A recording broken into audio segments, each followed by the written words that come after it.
చిత్తూరు జిల్లాలో అమానుషం చోటు చేసుకుంది. నగరంలోని అటవీశాఖ పార్కులో పట్టపగలు గ్యాంగ్ రేప్ కలకలం రేపింది. కీచక పర్వానికి ఓ బాలిక జీవితం బలైపోయింది. ప్రియుడు గొంతుపై కత్తిపెట్టి బాలికను బెదిరించి అతడి కళ్లెదుటే కామాంధులు ఈ దారుణానికి పాల్పడ్డారు. ఆలస్యంగా వెలుగు చూసిన గ్యాంగ్ రేప్ ఘటన చిత్తూరు నగరంలో కలకలం రేపింది. నిందితులు రాజకీయ పార్టీల కార్యకర్తలు. దీంతో టీడీపీ వైసీపీల మధ్య ఆరోపణలు ప్రత్యారోపణలు సాగుతున్నాయి. ఈ ప్రేమ జంటను ముగ్గురు యువకులు బెదిరించి బాలికపై ఒకరి తర్వాత ఒకరు అత్యాచారానికి ఒడిగట్టారు. చిత్తూరు జిల్లాలో గత నెల 25న జరిగిన ఈ ఘటన ఆదివారం వెలుగు చూడగా పోలీసులు ఆలస్యంగా కేసు నమోదు చేశారు. చిత్తూరు నగరానికే చెందిన బాలుడు బాలిక ప్రేమించుకుంటున్నారు. సరదాగా మాట్లాడుకోవడానికి మురకంబట్టులో ఇటీవల ఏర్పాటు చేసిన నగర వనానికి వెళ్లారు. అక్కడ చిత్తూరుకు చెందిన ముగ్గురు యువకులు హేమంత్, మహేష్, కిషోర్ ఆ ప్రేమ జంటను చూసి టార్గెట్ చేశారు. వారి వద్దకు వెళ్లి అటవీశాఖ సిబ్బందిగా పరిచయం చేసుకున్నారు. అనంతరం వారిని ఫోటోలు, వీడియోలు తీసి వారి తల్లిదండ్రులకు పంపిస్తామని బెదిరించారు. అధికారులు పిలుస్తున్నారని బాలుణ్ణి అక్కడి నుంచి దూరంగా తీసుకెళ్లారు. తర్వాత బాలికపై అత్యాచారానికి యత్నించగా కేకలు పెట్టింది. దీంతో ఓ యువకుడు బాలిక నోటిని గట్టిగా ముయ్యగా మిగిలిన వారు ఒకరి తర్వాత ఒకరు అత్యాచారానికి పాల్పడ్డారని పోలీసులు చెబుతున్నారు. అక్కడి నుంచి వెళ్లే సమయంలో బాలుడి మెడలో బంగారు గొలుసు లాక్కొని పారిపోయారు. ఈ విషయాన్ని కుటుంబ సభ్యులకు చెప్పడంతో ఆ రోజు నుండి బాలుడి కుటుంబ సభ్యులు, బంధుమిత్రులు నగర వనం కోసం అక్కడ కాపు కాశారు. నిందితుల కోసం ఒంటరిగా జంటల్ని బెదిరించి అత్యాచారాలు చేసే ముగ్గురు యువకులు సోమవారం మళ్లీ నగరవన వద్దకొచ్చారు. వారిని అదుపులోకి తీసుకుని దేహశుద్ధి చేసి పోలీసులకు అప్పగించారు. ఘటనపై పూర్తి సమాచారం సేకరించకుండా బాధితురాలి బాయ్ ఫ్రెండ్ ఫిర్యాదు మేరకు తాలూకా పోలీసుల హత్యాయత్నం, రాబరీ, చంపుతామని బెదిరించడం వంటి సెక్షన్స్ కింద కేసు నమోదు చేసి చేతులు దులుపుకున్నారు. అయితే వైసీపీ సోషల్ మీడియాలో గ్యాంగ్ రేప్ విషయం వైరల్ కావడంతో పోలీసులు బాధితురాలి ఇంటికి వెళ్లి ఆమె స్టేట్మెంట్ రికార్డ్ చేశారు. అనంతరం ఆమెను చిత్తూరు ప్రభుత్వాసుపత్రిలోని వన్ స్టాప్ సెంటర్కు తరలించారు. ఆమె ఫిర్యాదు మేరకు ఈ కేసుకు మరిన్ని సెక్షన్స్ జోడించారు.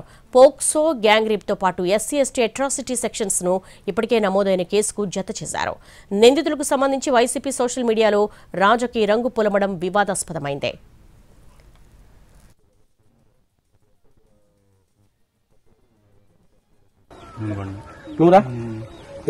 ఏం జాబ్ పెట్టుకున్నా నా పిల్ల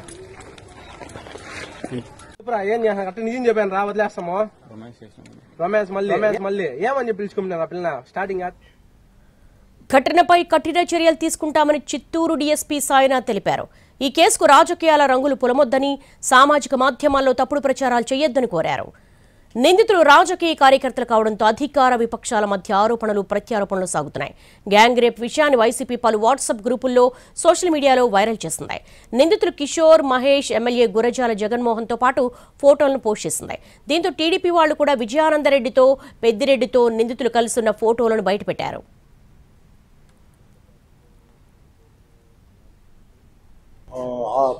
మురకంపట్ దగ్గర గల నగరవనం పార్కులో కాలక్షేపం కోసం వెళ్ళినటువంటి ఒక ప్రేమికుల జంటను గుర్తించి కొంతమంది పోకరి వ్యక్తులు వాళ్ళు బెదిరించి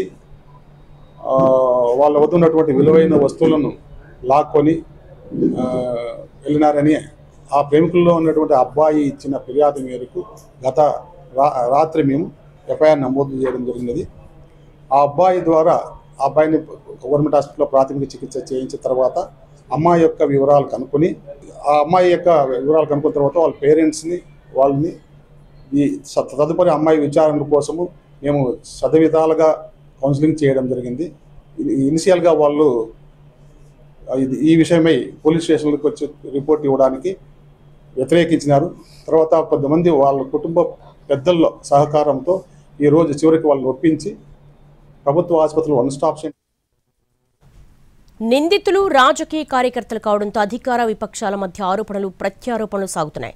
గ్యాంగ్ రేప్ విషయాన్ని వైసీపీ పలు వాట్సాప్ గ్రూపుల్లో, సోషల్ మీడియాలో వైరల్ చేసింది.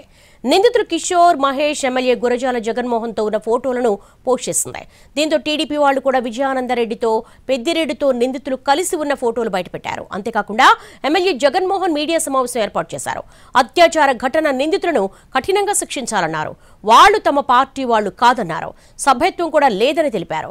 వినాయక చవితి ఉత్సవాలకు ఆహ్వానించేందుకు లోకల్ టీడీపీ లీడర్లతో కలిసి తన వద్దకు వచ్చినప్పుడు ఫోటోలు తీసుకున్నారని వివరణ ఇచ్చారు.